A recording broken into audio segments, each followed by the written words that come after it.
സ്വാഗതം. ഇന്ന് വാർത്തകൾ അവതരിപ്പിക്കുന്നത് നിവിനായിരിക്കും. അൽഫല ഗ്രൂപ്പ് ചെയർമാൻ നടപടി നേരിടുന്നു. പൈതൃക ഭവനത്തിന് പൊളിച്ചു നീക്കൽ നോട്ടീസ്. ട്രംപ് ഭരണകൂട്ടത്തിന്റെ ഉപരോധങ്ങൾ കാരണം 48 ദശലക്ഷം ബാരൽ റഷ്യൻ എണ്ണ കടലിൽ കുടുങ്ങിയേക്കാം. ബംഗ്ലാദേശ് ഭൂകമ്പത്തിൽ 6 പേർ മരിച്ചു. മരണസംഖ്യ ഉയരാൻ സാധ്യതയുണ്ട്.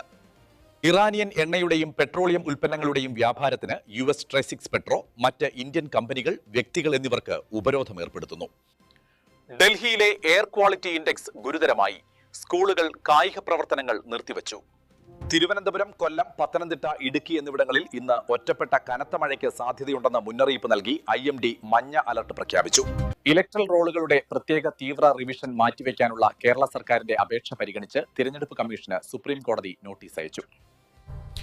ഇസ്രായേൽ വെസ്റ്റ് ബാങ്കിലെ ചരിത്രപ്രധാനമായ സ്ഥലം പുതിയതൊരു കോളനിയായി പിടിച്ചെടുക്കാൻ പദ്ധതിയിടുന്നു.